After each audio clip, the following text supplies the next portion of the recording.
The morning sun painted the desert horizon in shades of amber and gold as Ethan Walker's 18-wheeler rolled steadily along Interstate 10, approaching the familiar silhouette of El Paso. The city's skyline emerged from the heat waves like a mirage, its buildings standing defiant against the vast Texas landscape. For most truckers, El Paso was just another stop, another dot on an endless map of deliveries and deadlines. But for Ethan, this border town carried weight that had nothing to do with the cargo in his trailer. 23 years on the road had taught him to read landscapes like books. Each mile marker told a story. Each rest stop held memories of coffee that was always too strong and conversations that were never long enough. His weathered hands gripped the steering wheel with the practiced ease of someone who had navigated every type of road America had to offer, from the winding mountain passes of Colorado to the rain-slicked highways of the Pacific Northwest.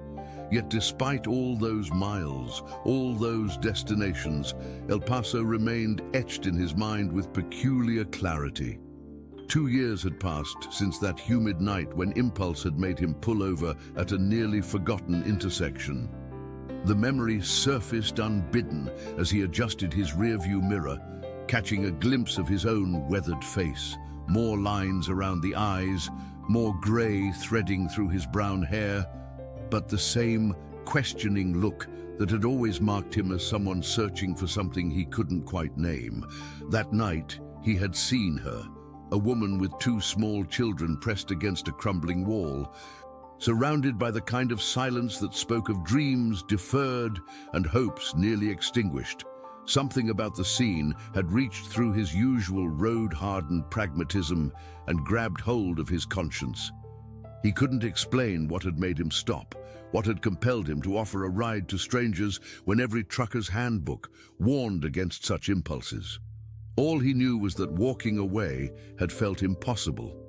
The brief encounter had lasted perhaps an hour, a short drive through empty streets, a few words exchanged in his broken Spanish and her hesitant English, the weight of 2 sleeping children between them, creating an intimacy that felt both foreign and necessary. He had dropped them off at a small roadside diner, pressed a $20 bill into her reluctant palm, and driven away thinking that would be the end of it. Just another random act of kindness in a world that didn't have enough of them. But the woman's face had haunted his dreams. Not in any romantic sense. Ethan had learned long ago that the road was a jealous mistress that left little room for such complications. Rather, it was the look in her eyes that stayed with him, a mixture of gratitude and something deeper, more complex. It was the look of someone who had been surprised by kindness when she had expected only indifference or worse. Now, as his truck's GPS announced the approaching exit for downtown El Paso, Ethan felt his pulse quicken in a way that had nothing to do with traffic or tight delivery schedules. This wasn't supposed to be a personal trip. He had a load of electronics bound for Phoenix, a schedule to keep, a reputation for reliability that had taken decades to build. Yet here he was, already calculating how much time he could spare for what might turn out to be nothing more than curiosity about a stranger's fate. The exit ramp curved away from the interstate, leading him into the familiar grid of streets that made up El Paso's downtown core. The buildings looked the same, that mixture of Southwest adobe architecture and modern glass that spoke to the city's position, straddling 2 worlds, 2 cultures, 2 ways of being. But something felt different, though he couldn't pinpoint exactly what. Traffic was lighter than he remembered, and several storefronts that had been bustling 2 years ago now stood empty, their windows covered with faded felice, signs that fluttered in the desert wind. The economic realities of border life had always been harsh, but there seemed to be a weariness to the city now that hadn't been there before. As if El Paso itself was carrying burdens too heavy for its shoulders, Ethan found himself deviating from his planned route, his truck turning almost of its own accord toward the intersection where he had first encountered the woman and her children. He told himself he was just satisfying idle curiosity, that he would take a quick look and then get back to business. But even as he formed these rational explanations, he knew they were lies. Something was pulling him back to that corner with a force he didn't fully understand and wasn't sure he wanted to resist. The intersection looked smaller in daylight, shabbier somehow. The wall where the woman had been leaning now bore fresh graffiti, and the sidewalk was cracked in new places. Sprouting weeds that spoke of municipal budgets stretched too thin. But it was still recognizably the same place. Still carrying that peculiar weight of significance that some locations acquire through the accidents of human drama. Ethan parked his rig in the shade of an overpass and climbed down from the cab, his joints protesting slightly after hours of driving. The desert air hit him like a physical presence, dry and sharp, with the promise of another scorching day. He walked slowly toward the corner, his eyes scanning for any trace of that night 2 years ago, any clue about what had happened to the woman and her children after he had driven away into the darkness. That's when he saw it, a small child's shirt, faded and torn, caught on a piece of broken fence nearby. It was probably nothing, just urban debris that could have belonged to anyone. But something about its size and color made his breath catch in his throat. It looked remarkably similar to what the little boy had been wearing that night. Though he couldn't be certain after so much time had passed. Standing there in the growing heat of the morning, Ethan felt the weight of unfinished business settling on his shoulders like a familiar burden. He had spent 2 years wondering what had become of the woman and her children. 2 years carrying their story like an incomplete song that demanded resolution. Now, faced with the possibility of answers, he realized he wasn't sure he was ready for whatever truth he might discover, but ready or not, something was calling him forward, deeper into the labyrinth of El Paso's streets, and the mystery of what had happened after that night, when kindness had briefly illuminated a forgotten corner of the world. Chapter 2. The Diner's Secret. If this story interests you, don't forget to subscribe to our channel and give it a like. Tell us what city you're watching us from. Let's continue. The small roadside diner where Ethan had dropped off Grace and her children 2 years ago sat like a forgotten relic at the edge of El Paso's industrial district. Coleman's truck stop and diner had weathered decades of desert storms and economic downturns, its neon sign flickering with the persistence of something that refused to surrender to time. As Ethan's 18-wheeler pulled into the gravel parking lot, the familiar crunch of stones beneath his tires brought back a flood of memories from that fateful night. The building looked exactly as he remembered it, a long, low structure with aluminum siding that had faded to a dusty beige, large windows that reflected the harsh morning sun, and a covered area where truckers could park their rigs while grabbing a meal or a few hours of sleep. But there was something different about the atmosphere. A subtle shift in the energy of the place that made Ethan pause before stepping out of his cab.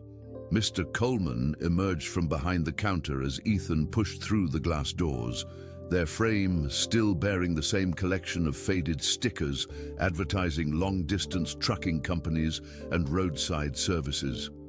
The old man's weathered face broke into a surprised smile, though his eyes held a depth of knowledge that hadn't been there 2 years ago. "Well, I'll be damned," Coleman said, his voice carrying the gravelly tone of someone who had spent decades breathing diesel fumes and desert dust. "Ethan Walker, I wondered if you'd ever find your way back here." The interior of the diner was a testament to functional simplicity. Vinyl booths patched with duct tape, a counter lined with swivel stools, and the ever-present smell of coffee that had been brewing since dawn. A few local regulars occupied their usual spots, nursing cups of coffee and plates of eggs over easy, their conversations creating a low murmur that spoke of routines established over years of shared mornings. "Mr. Coleman," Ethan replied, settling onto a stool at the counter. Good to see you again. Place looks the same. Some things don't change much out here, Coleman said, pouring coffee into a thick ceramic mug without being asked. But some things do. More than you might expect. There was something weighted about the way he spoke, as if each word carried significance beyond its surface meaning. Ethan sipped his coffee, noting that it was still the same strong blend that could wake the dead and probably strip paint from a truck's bumper. I've been thinking about that night, Ethan said carefully. 2 years ago, the woman with the children, Grace. I think her name was. Coleman's expression shifted, becoming more guarded. He glanced around the diner, ensuring their conversation wouldn't be overheard, then leaned closer to Ethan across the counter. You did something good that night, he said quietly. Something that set things in motion that you probably never imagined. What do you mean? Instead of answering directly, Coleman reached beneath the counter and pulled out a small envelope, yellowed with age and handling. He placed it on the counter between them, his calloused fingers tracing its edges. She left this for you, he said, maybe 6 months after that night. Said if you ever came back, I should give it to you. Been keeping it in my cash register ever since, waiting. Ethan stared at the envelope, his name written across the front in careful cursive handwriting. The sight of it made something tighten in his chest. Anticipation mixed with a strange anxiety about what secrets it might contain. She's been working at the community center downtown, Coleman continued, his voice barely above a whisper. Helping other women in situations like hers turns out that night, changed more than just her circumstances. It changed her whole way of thinking about what was possible. Is she all right, the children? Better than all right, Coleman said, though his smile carried a hint of sadness. But there's more to the story than I can tell you. Some things you need to hear from her directly. Ethan opened the envelope carefully, aware that Coleman was watching his reaction. Inside was a single sheet of paper, folded neatly, with a phone number written in the same careful handwriting. Below the number was a brief message. If you're reading this, it means you came back. I hoped you would. There are things I need to tell you about that night. Things you don't know. Call me Grace. The simplicity of the message belied the complexity of emotions it stirred in Ethan. He had spent 2 years wondering about Grace's fate, constructing elaborate scenarios about what might have happened to her and her children. Now, faced with the possibility of actual answers, he felt a mixture of relief and apprehension. There's something else, Coleman said, reaching under the counter again. This time, he produced a small drawing, clearly made by a child's hand. It showed a large truck with an American flag, and below it, in shaky letters, the words, "Thank you, Truckman." Ethan studied the drawing, recognizing the unmistakable style of childhood artwork, all bold lines and bright colors, innocent in its directness. One of her boys drew this. The younger one, Miguel. He's 8 now, smart as a whip. Been asking about you. Wondering if you'd ever come back. The weight of unexpected responsibility settled on Ethan's shoulders. He had thought his act of kindness that night was complete, finished, filed away in the category of good deeds that required no follow-up. But clearly, the ripples from that moment had continued to spread in ways he hadn't anticipated. The community center, he said. What's it called? Esperanza House, Coleman replied. It's on Mesa Street, about 10 minutes from here. But Ethan, he paused, his expression growing serious. Things aren't easy for them right now. The center's in trouble, financial trouble. Grace has been working day and night trying to keep it running, but he didn't finish the sentence. But Ethan understood. In a city where resources were always stretched thin, community programs were often the first casualties of economic hardship. The thought that Grace's workplace, and presumably her livelihood, might be in jeopardy added another layer of complexity to an already complicated situation. Ethan folded the letter carefully and slipped it into his shirt pocket, along with the child's drawing. The simple act felt ceremonial, as if he were accepting a charge that would fundamentally alter the trajectory of his life. "I should call her," he said, though the words felt inadequate for the magnitude of what he was contemplating. "Yes," Coleman agreed, "you should. But Ethan, whatever you're thinking about doing, whatever help you're considering offering, remember that Grace isn't the same woman you met that night. She's stronger now, more independent. She's built something important with her life. Don't go in thinking you need to rescue her again." The old man's words carried the wisdom of someone who had observed human nature from behind a diner counter for decades, someone who understood that the most well-intentioned gestures could sometimes do more harm than good. Ethan nodded, appreciating the warning even as he felt the familiar pull of responsibility that had always been both his greatest strength and his most challenging weakness. Outside, the desert sun was climbing higher, promising another day of unforgiving heat. But inside the diner, surrounded by the familiar sounds of everyday life continuing its steady rhythm, Ethan felt as if he was standing at the threshold of something entirely new and completely unpredictable. Chapter 3. The Call That Changes Everything.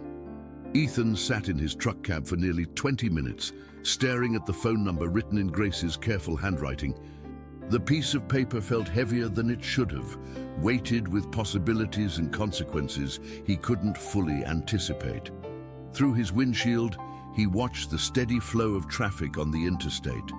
Trucks and cars carrying people toward destinations that suddenly seemed less important than the simple act of dialing 10 digits.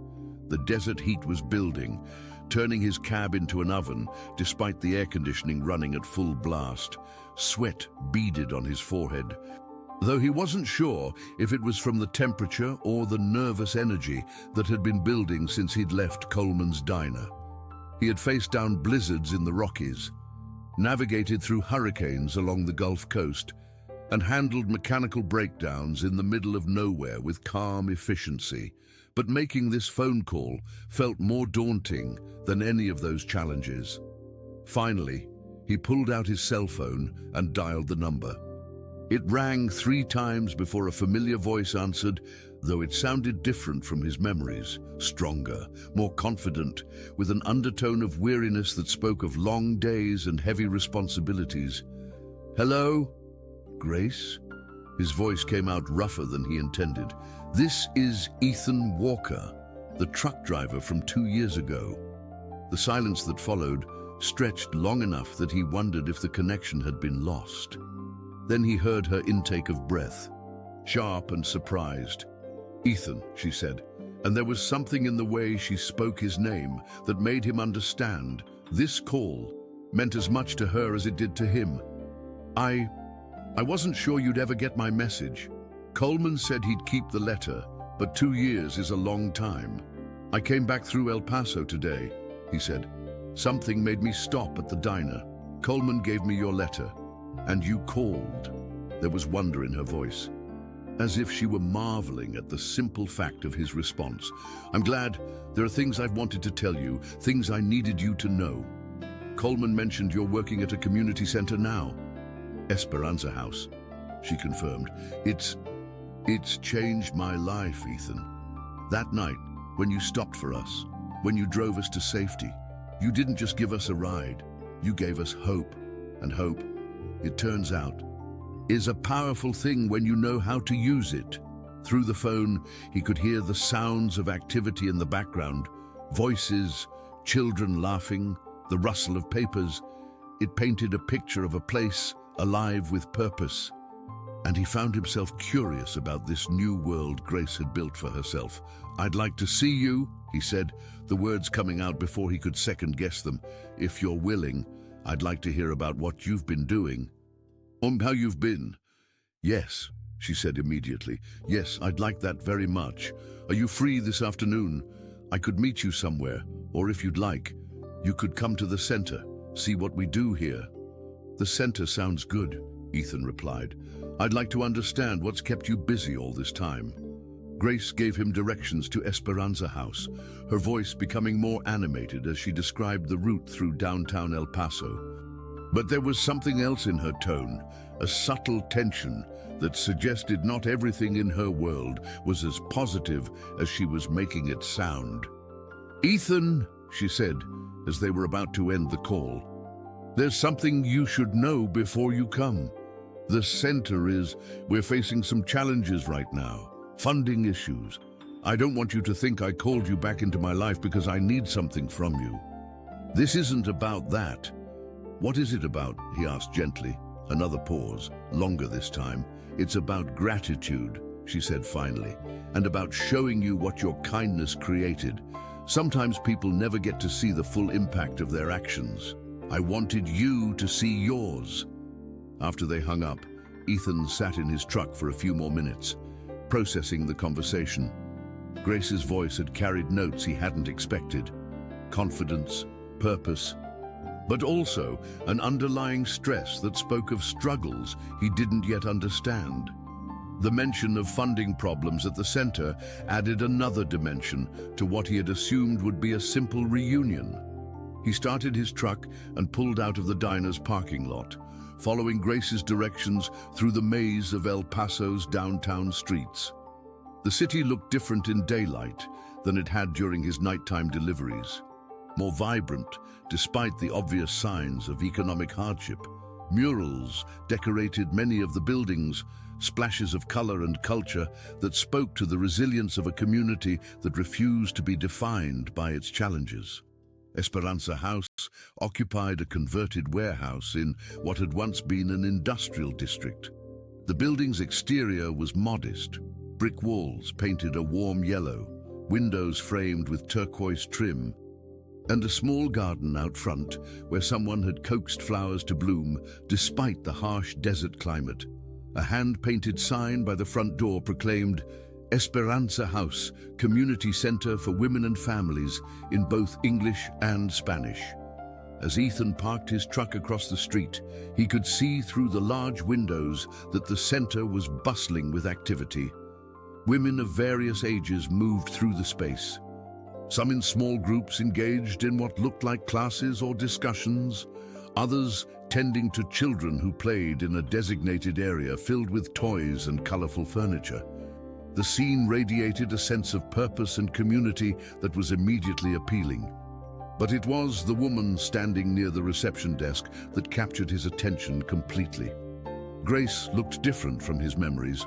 Her hair was shorter, styled in a way that spoke to professional confidence, and she wore a simple but well-fitted dress that suggested she had found stability in her life. But it was the way she carried herself that struck him most profoundly. Gone was the hunched posture of defeat he remembered from that night 2 years ago. In its place was the straight-back bearing of someone who had discovered her own strength and learned to trust it.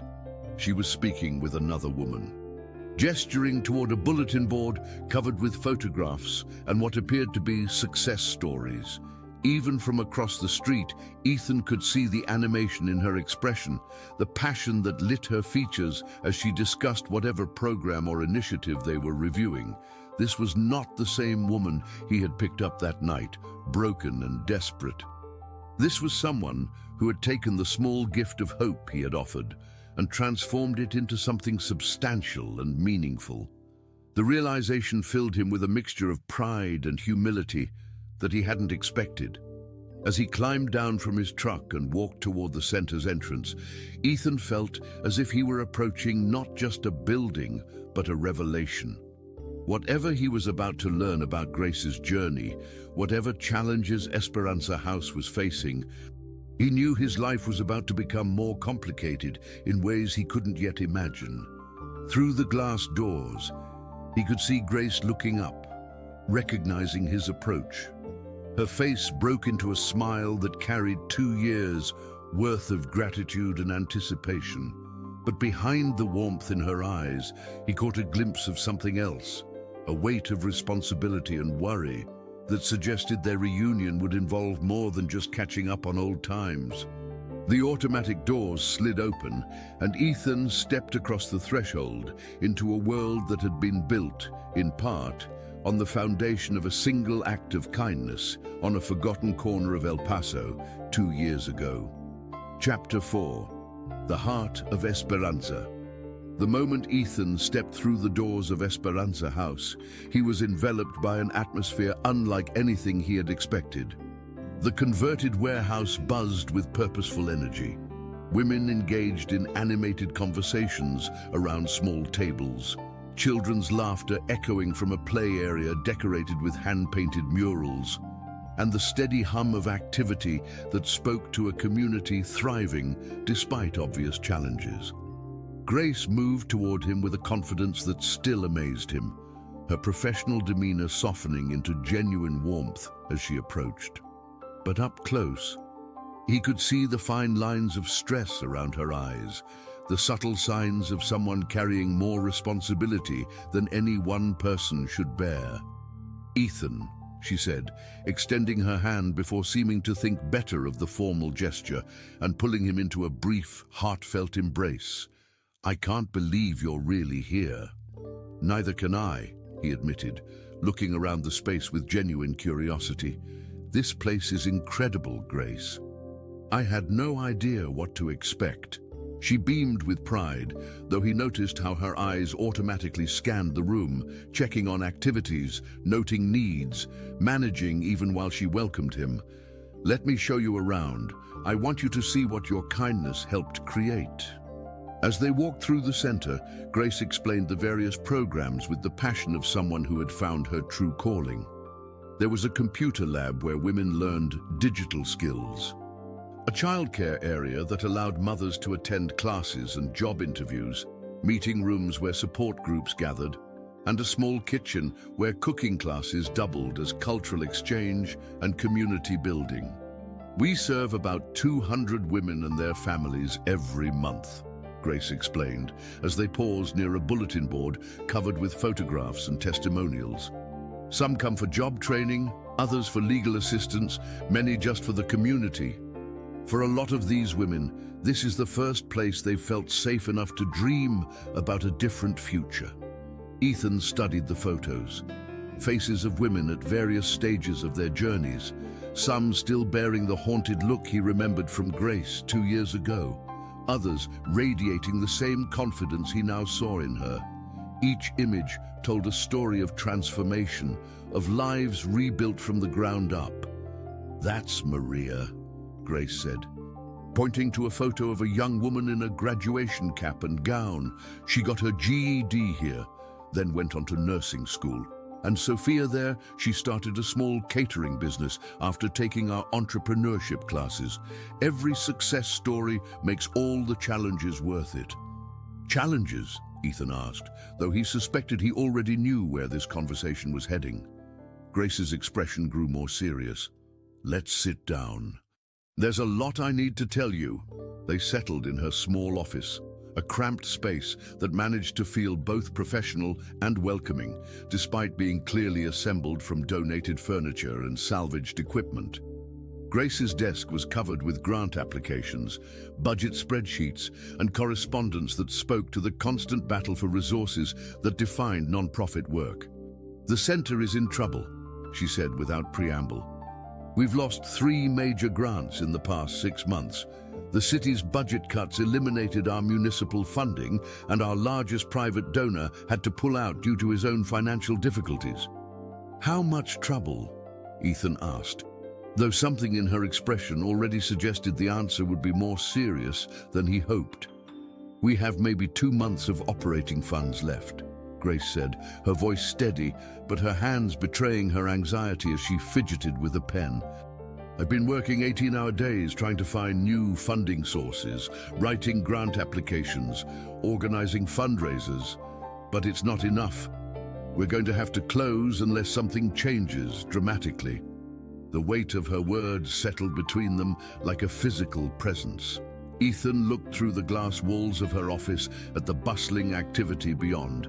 Women learning computer skills, children playing safely while their mothers attended classes. Volunteers coordinating services that clearly meant the difference between hope and despair for many families. "What would happen to all of them?" he asked, nodding toward the main floor. "They'd be back where they started," Grace said simply. "Or worse. Some of these women, this center is literally the difference between having a future and having no options at all. I can't bear the thought of closing the doors on them. There has to be something that can be done." Other funding sources, partnerships with larger organizations. Grace pulled out a thick folder filled with rejection letters and failed applications. "I've tried everything I can think of. The problem is that there are so many worthy causes competing for limited resources. And honestly, we're small. We don't have the political connections or the high-profile board members that attract major donors." As she spoke, a young boy appeared in the office doorway, perhaps 8 years old, with dark hair and curious eyes that seemed to take in everything at once. Grace's expression immediately brightened. "Miguel!" she called out. "Come here, I want you to meet someone special." The boy approached with the mix of shyness and boldness typical of children his age. When he got closer, Ethan could see the resemblance to Grace, the same determined chin, the same intelligent eyes. "Miguel, this is Mr. Ethan. He's the truck driver I told you about." The boy's eyes widened with recognition and excitement. "The one with the big truck, the one who helped us that night." "That's right," Grace said gently. "And look what he found." She pulled out the drawing Coleman had given Ethan, the child's artwork showing a truck and the words, "Thank you, truck man." Miguel's face lit up with delight. "You kept it," he exclaimed, looking at Ethan with something approaching awe. "Mama said you were like an angel, but angels don't usually drive trucks." Ethan found himself smiling, despite the gravity of the conversation he'd been having with Grace. "Well, maybe some angels do drive trucks. You never know." Miguel studied him seriously for a moment, then nodded as if this explanation made perfect sense. "Are you going to help Mama save our center?" The question hung in the air with the directness that only children could achieve. Grace looked mortified at her son's bluntness. But Ethan appreciated the honesty. Out of the mouths of babes came the questions adults were too polite or too afraid to ask. "Miguel," Grace started to say, but Ethan held up a hand. "It's okay," he said, then looked directly at the boy. "I don't know yet, Miguel, but I'm going to try to figure out how to help." The boy nodded solemnly, as if accepting a promise, then hugged his mother quickly before running back to join the other children. Grace watched him go with an expression that mixed love and worry in equal measure. "I didn't bring you here to ask for money," she said quietly. "I need you to know that. I wanted you to see what you started. What grew from that one night when you chose to stop instead of driving past. But the center needs help," Ethan said, "and I'm here. Sometimes timing is everything." "Ethan, I don't even know what you do for a living besides driving truck. I can't ask you to solve problems that I haven't been able to solve myself." He looked out at the main floor again, watching the ebb and flow of women and children who had found in this converted warehouse something precious and increasingly rare: genuine community, real support, tangible hope for better futures. The thought that all of this might disappear within 2 months felt unbearable. "Maybe you don't have to solve them yourself," he said slowly. "Maybe that's not how it works. Maybe sometimes solutions come from unexpected directions, from people who see things differently because they're coming from outside the situation."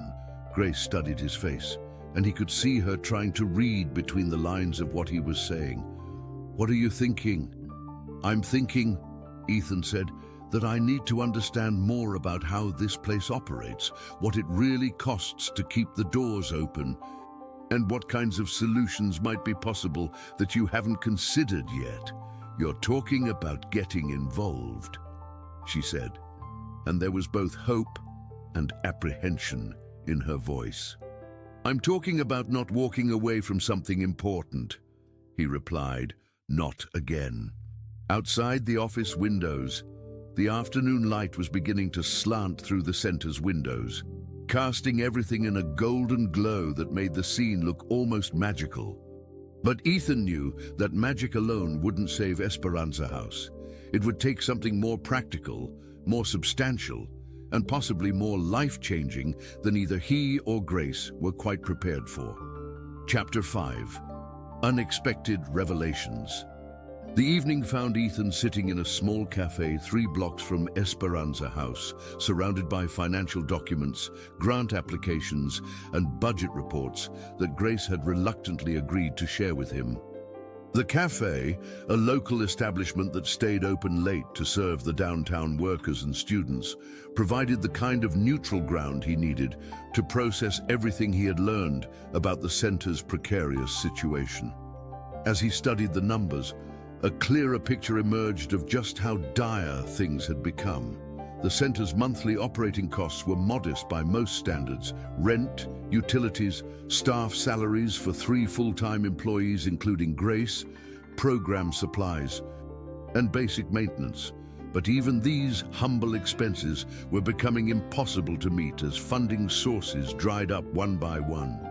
Grace sat across from him, nursing a cup of coffee that had long since gone cold, watching him work through the financial maze with the patience of someone who had been living with these numbers for months.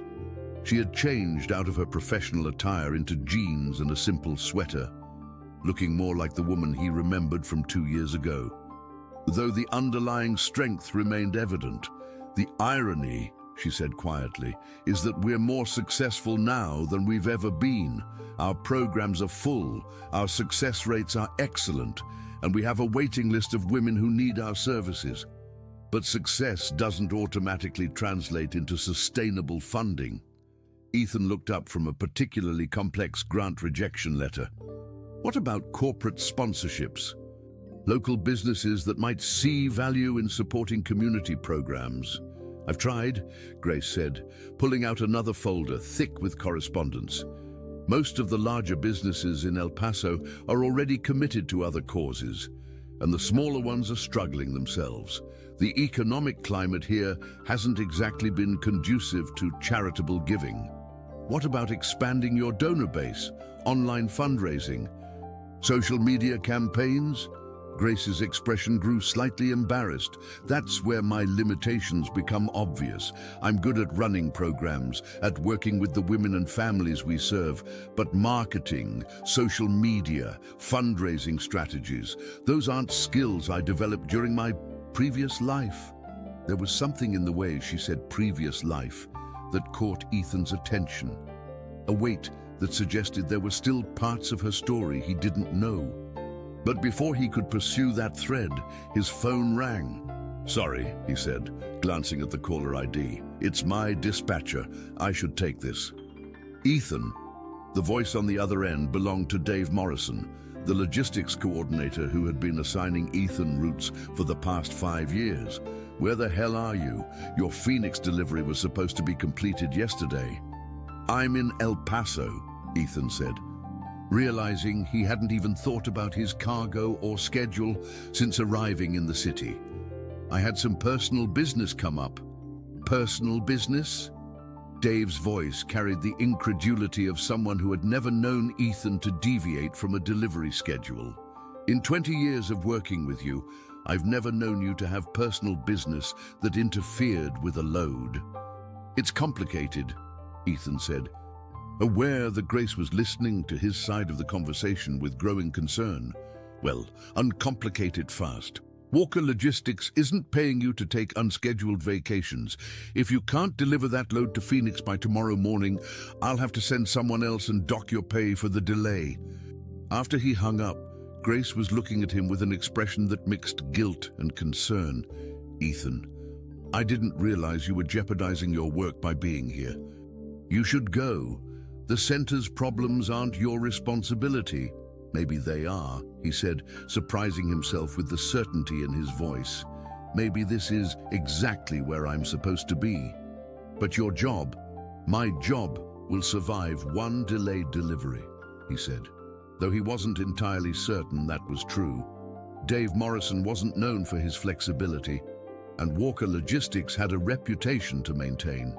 Besides, I've been thinking about your funding problem, and I might have an idea. Grace leaned forward, hope flickering in her eyes, despite her attempt to remain realistic. What kind of idea? What if the solution isn't finding new sources of traditional funding? What if it's creating a sustainable revenue stream that doesn't depend on grants and donations? I'm listening. Ethan pulled out his phone and showed her the screen, which displayed information about a national trucking company called Morrison Transport, no relation to his dispatcher. This company has been looking for distribution centers in border cities like El Paso. They need warehouse space, local coordinators, and access to bilingual staff for their cross-border operations. I don't understand how that helps us. What if Esperanza House became more than just a community center? What if it became a social enterprise, a business that generates revenue while still serving your mission? Grace stared at him, as if he was speaking a foreign language. You're talking about turning a non-profit into a business. I'm talking about creating a hybrid model. The center would still provide all the same services to women and families, but it would also operate a logistics coordination business. Think about it. You already have women learning computer skills, business practices, customer service. What if those skills were applied to real paying work that could support the center's operations? As he explained his vision, Grace's expression shifted from confusion to intrigue, to something approaching excitement. The idea was unconventional, possibly risky, but it addressed the fundamental problem that had been keeping her awake at night: the constant uncertainty of dependent funding. The trucking industry needs local coordinators who understand both the business and the community, Ethan continued. Your women could provide those services while gaining real work experience and earning money that supports both their families and the center. But I don't know anything about the trucking business, Grace protested. No, Ethan said, but I do. The weight of what he was proposing settled between them. He wasn't just talking about helping them find funding or offering a one-time donation. He was talking about fundamentally changing the trajectory of his own life, about taking his decades of industry knowledge and applying it to something completely different from anything he had ever imagined. Ethan, Grace said carefully, are you suggesting what I think you're suggesting? I'm suggesting that maybe my truck driving days are coming to an end, he said, the words feeling strange in his mouth even as he spoke them. And maybe it's time for me to do something that uses what I've learned in service of something more meaningful than just moving cargo from point A to point B. Grace was quiet for a long moment, studying his face as if trying to determine whether he was serious or simply caught up in the emotion of the moment. This would be a huge change for you. You'd be giving up a career you've built over decades. I'd be applying that career to something that matters, he corrected. The skills translate: Grace, route planning, logistics coordination, vendor management, customer service. All of that applies to what you're doing here. The difference is that instead of just moving products, we'd be moving people toward better lives. We? She asked, her voice barely above a whisper. If you'll have me, he said. If you think this crazy idea might actually work. Outside the cafe windows, El Paso's downtown lights were beginning to twinkle in the desert darkness, creating a backdrop that seemed to support the possibility of transformation, of lives changing direction in ways that neither practical nor expected. Grace reached across the table and placed her hand over his, a gesture that spoke to partnership, to shared risk, and to the kind of leap of faith that had brought them together 2 years ago on a forgotten corner of this same city. I think, she said slowly, that this might be the most beautiful, crazy idea I've ever heard. But even as hope began to bloom between them, Ethan couldn't shake the feeling that there were still secrets in Grace's past that could complicate everything he was proposing. The way she had spoken about her previous life, the occasional shadow that crossed her expression when certain topics arose, these suggested that their partnership might face challenges neither of them were quite prepared to address. Chapter 6. Shadows from the Past. 3 days later, Ethan found himself in the unusual position of conducting business meetings in a community center instead of truck stops and loading docks. He had called in every favor, contacted every industry connection, and leveraged 2 decades of relationships to arrange meetings with logistics companies interested in establishing operations in El Paso. The response had been more positive than he had dared to hope. Grace moved through these preliminary negotiations with a natural business instinct that surprised both of them. Her years of managing the center had taught her to be detail-oriented, diplomatic, and persuasive, skills that translated remarkably well to contract discussions and partnership agreements. But Ethan noticed that whenever conversations turned to background checks or formal documentation required for business partnerships, she became visibly tense. They were reviewing a particularly promising proposal from Southwestern Freight Solutions when Grace's phone rang. She glanced at the caller ID and her face went pale, all the confidence and energy draining from her expression in an instant. "I need to take this," she said, her voice tight, with an anxiety Ethan hadn't heard since that first night 2 years ago. She stepped into her office and closed the door, but through the glass walls he could see her pacing, her free hand gesturing as she spoke in rapid, hushed tones. When she emerged 15 minutes later, she looked as if she had aged years in the span of the phone call. Her hands were shaking slightly, and she couldn't quite meet Ethan's eyes. "Grace?" he said gently. "What's wrong?" "We need to talk," she said. "Not here. Somewhere private." They walked to a small park a few blocks from the center, finding a bench beneath a large cottonwood tree that provided both shade and privacy. Grace sat with her hands folded tightly in her lap, staring at the ground as if gathering courage for whatever she needed to say. "There are things about my past that I haven't told you," she began. "Things that could affect everything we're trying to build." Ethan waited, sensing that pushing her would only make this harder for her to share. "That phone call was from my ex-husband," she continued. "Carlos, Miguel's father. I didn't realize you were divorced." "We're not," Grace said quietly. "Not legally. Carlos disappeared 3 years ago, just vanished one day with no explanation. I hoped he was gone for good, but apparently he's been keeping track of us." A chill ran down Ethan's spine despite the warm afternoon air. "What does he want?" "He knows about the center, about the work I'm doing here, and he knows about you."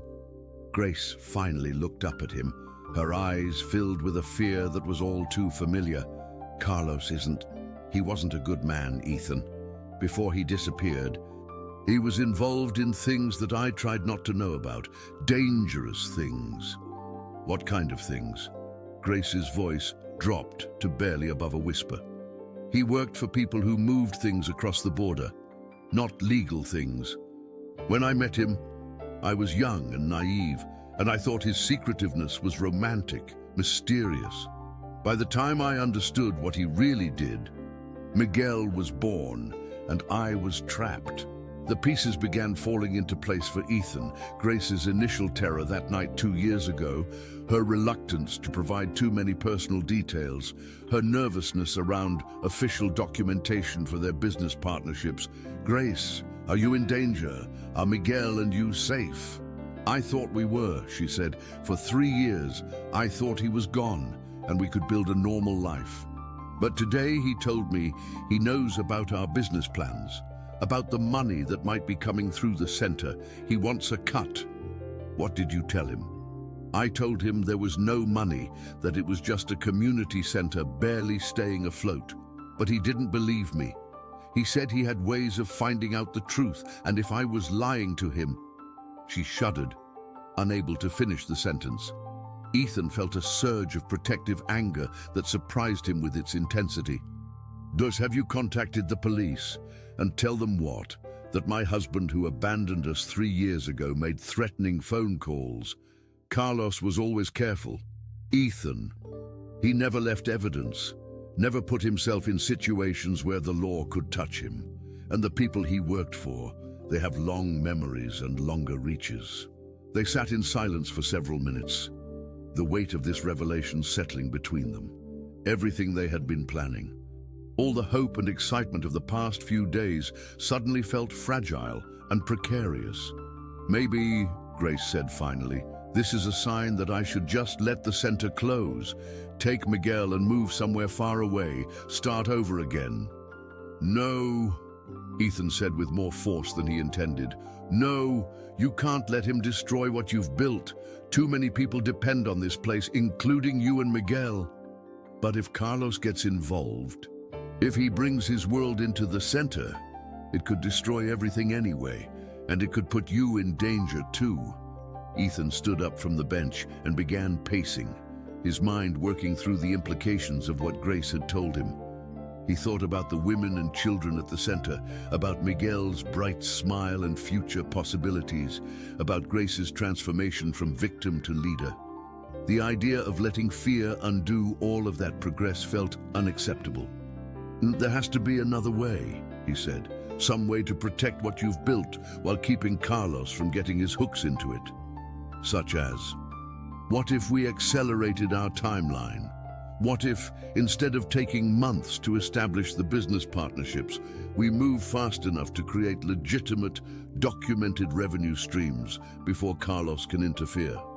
Grace looked skeptical. That would require moving faster than the legal and bureaucratic processes usually allow. Not necessarily, Ethan said, an idea beginning to form. What if we started with something smaller, more immediate? I still have contacts in the industry who trust me personally. They might be willing to start routing shipments through us on a trial basis, based on my reputation rather than extensive vetting processes. That's a big risk for you to take. Everything worthwhile involves risk, he replied. And besides, I've been thinking about Carlos's threats. Men like him prey on isolation and vulnerability. But if the center becomes part of a larger network, if there are multiple stakeholders and partners involved, it becomes much harder for one person to threaten or control. For the first time since the phone call, hope flickered in Grace's eyes. You really think we could move that fast? I think we have to try, Ethan said, because the alternative, letting fear win, letting him destroy what you've built, that's not acceptable. As they walked back toward the center, Grace seemed to draw strength from his determination.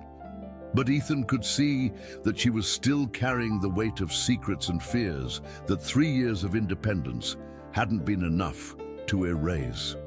There's something else, she said, as they reached the center's entrance. Something I need you to understand before we go any further with this. What? If Carlos finds out that you're helping me, that you're involved in making the center financially successful, he won't just target the business, he'll target you personally. He's not the kind of man who accepts interference in what he considers his territory. Ethan looked through the center's windows at the bustling activity inside, women learning, children playing, volunteers coordinating services that changed lives every day. Then he looked at Grace, seeing both the strength she had built and the vulnerability that still haunted her. Grace, he said, 2 years ago, I stopped on a corner because something told me it was the right thing to do. Today, I'm making the same choice. Some things are worth the risk. But even as he spoke the words with conviction, Ethan couldn't shake the feeling that they were about to enter territory more dangerous and complex than either of them fully understood.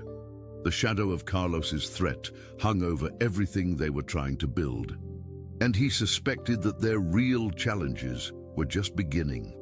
Chapter 7. The choice that changes everything.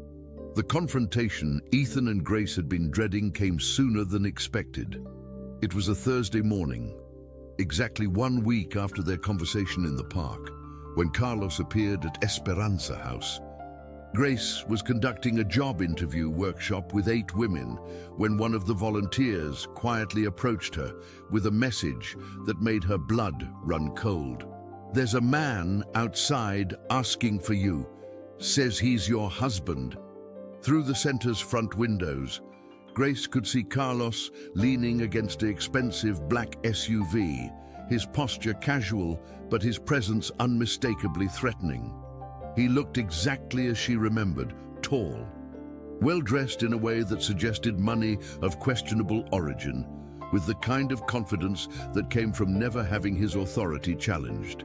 But there was something harder in his expression now, a cold calculation that hadn't been there 3 years ago. Ethan was in the back office, coordinating with a potential partner via phone, when Grace found him. Her face was pale, but determined. And he immediately understood that the moment they had been preparing for had arrived. "He's here," she said simply. Without hesitation, Ethan ended his call and followed Grace toward the front of the center.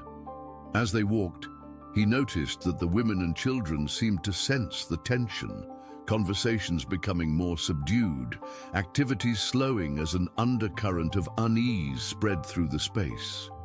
Carlos entered the center with the swagger of someone who believed he owned whatever room he walked into. His eyes swept the space dismissively before settling on Grace with a smile that held no warmth. "Mi amor," he said, his voice carrying across the suddenly quiet room. "You've done well for yourself. This is quite impressive." "Carlos," Grace replied, her voice steady despite the fear Ethan could see in her posture, "you need to leave." "This is a private facility." "Private?" Carlos laughed, a sound that made several of the women instinctively move closer to their children. "Nothing you have is private from me, Grace. We're still married, after all. That makes me a partner in all your enterprises."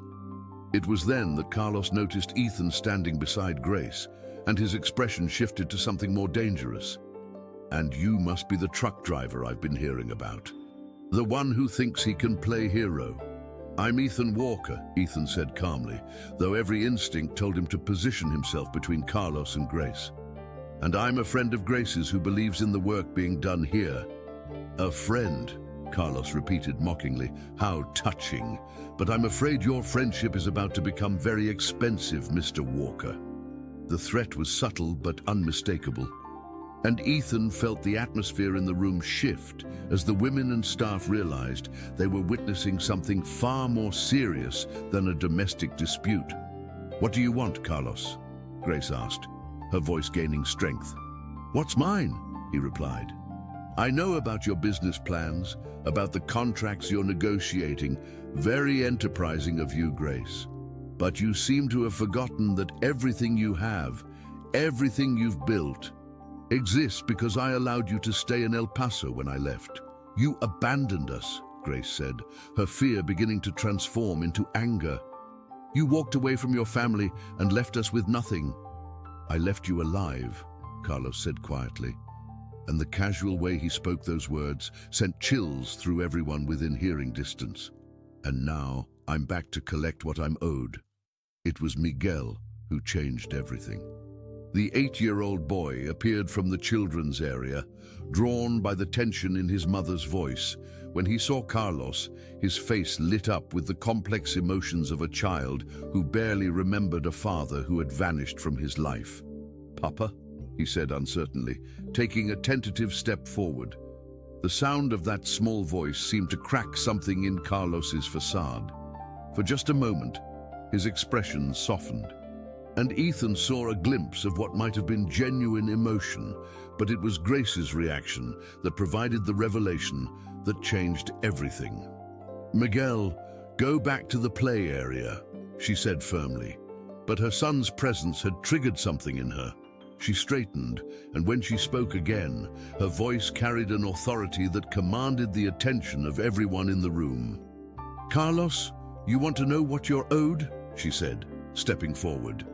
Ooh, you're owed exactly what you gave us when you left. Nothing.